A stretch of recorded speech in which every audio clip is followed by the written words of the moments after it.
first. So what we have on our table for the first step, for the cleanse, is a cleanser, an eye makeup remover, cotton discs that are already pre-soaked. And then we also have some cotton discs that are just soaked in water to remove the cleanser.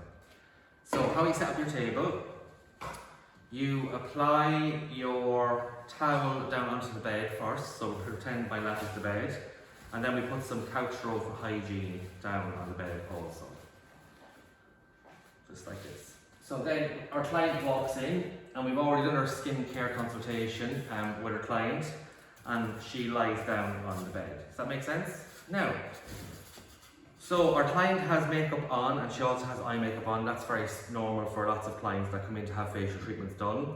So the first thing we have to do is remove the makeup and also remove her eye makeup. So if we get some cleanser, we apply it into her hands from the pump bottle. If it's in a jar, you have to use a spatula. And the cleanser is very cold because it's sitting in the room, so you have to warm it up in your hands first before applying it onto the client's face. Get it nice and warm.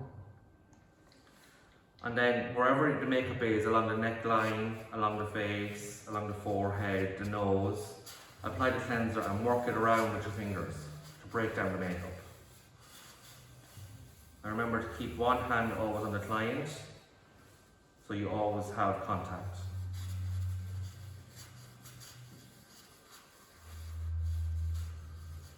So we let the cleanser work away on the skin. So as the client is sitting there, the cleanser is working away and breaking down the makeup. And then we apply our 2 soaked eye makeup remover cotton discs. So these have eye makeup remover and water mixed on them. And we apply them onto the client's lashes and eyelids. And we press very gently just to make sure it's in the right place. And we leave that just for a minute. And while that's working away, we grab our water soaked cotton discs and we gently remove the makeup. So we work on the neck first in upward motions. Remembering to keep one hand on the client's body and up to the chin, and we work down, down, down, up, up, down, down, up, up. And every time we go up, we're going up a little bit further up the face. So down, down, top of the lip, down, down, side of the nose, down, down, corner of the nose, around the eye area, up to the brow bone, down, down, center of the forehead, down, down, center, top of the forehead, down. And as you go along, you'll see that the cotton discs are getting dirtier, depending how much makeup the client has. So if you do get to this stage and there's lots of makeup on it, you can flip the discs and use the clean side. Or if they get really dirty, you can take more discs. Now, so you might need to cleanse one more time, because sometimes waterproof makeup, some brands are more long wear than others. And you can still see if there is makeup on. If there is makeup on, you can't proceed to the next step. You have to make sure that all the makeup is removed. So we pretend that all of the foundation has been removed now. We've cleansed sufficiently. And what we do now is, at this stage, we start to remove the eye makeup. So the reason we soaked it in 50% water and 50% eye makeup remover is because sometimes eye makeup remover on its own can be very astringent, so it can make your eyes feel very dry. Does that make sense? So we use some water to soften it. And then you can use very gentle circular motions and then remove it outwards. And then when you remove the discs, there should be lots of makeup, and maybe there might be some makeup line coming down along the face as well. So you reapply the clean side, do the same technique, circular motions, and then remove. So everything should be removed then. If you do have a problem with mascara, and these are dirty, just take one more clean cotton disc and you can apply the cotton disc just along the lash line, just to make sure there's no mascara. And then that's it, that's the first step. Now, so we have all of the makeup removed and the eye makeup removed as well from our client. So the next step that we do then is the facial massage. So what the facial massage is, it's basically helping to bring the blood closer to the surface of the skin and also to softening any dead skin cells on the surface of the skin. But also it has a very therapeutic effect on your client. It's very relaxing and it helps your client relax. So what you do is you get your facial massage oil or massage cream, whatever you have, and again you apply it onto your own skin, or if it's an oil you apply it to the palm of your hand, and then it'll be quite cold again, so you massage it in very gently into your own skin. So the first massage we're going to do is the one on the neck. So by placing your both hands flat and keeping your fingers together, you apply very gentle pressure on the neck, working upwards underneath the chin and up onto the chin area, keeping one hand onto the client. And you do a left motion across the neck and a right motion across the neck. And you repeat that. So you do that 3 times.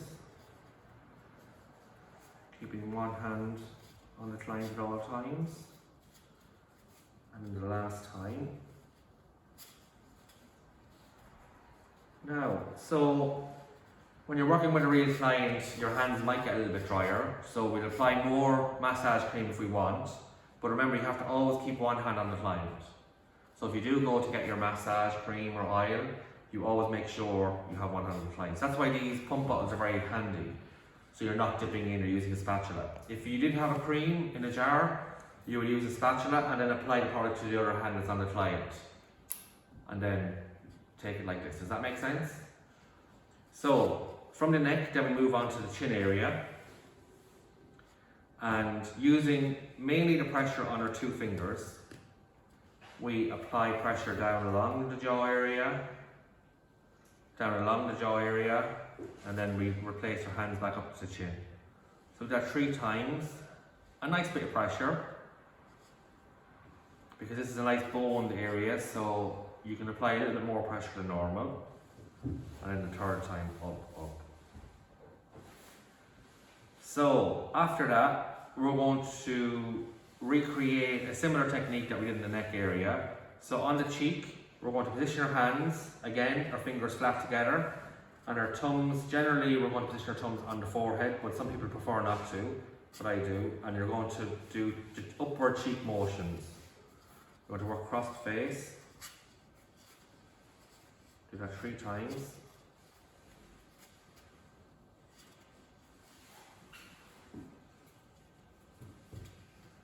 The 3rd time. And again, we place our hands on the center of the client's face. Just keep one hand on. I'll apply a little bit more massage cream. Warm it up on the back of my hand. And now, we'll do circular motions on the side of the nose. And we work it up into the eye area, not too close, and then down, circular motions. Down. Circular motion at the corner of the nose and working your way up to the eye area. And now one hand goes onto the brow bone area, and the other hand goes up. So we always make sure we keep one hand on the client. So then you can do circular motions here if you want, using your 3 fingers and bringing it down to the temple area, and then very gently pressing into the temple area on your client, going up again. And if you want, another technique is you can do straight lines down. If your client has sensitive skin, generally straight lines work better. Sometimes using a circular motion on sensitive skin can make it better. So you can choose whichever one you want.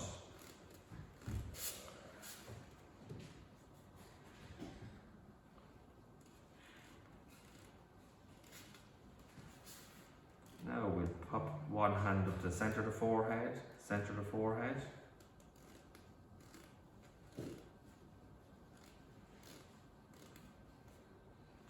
and back again.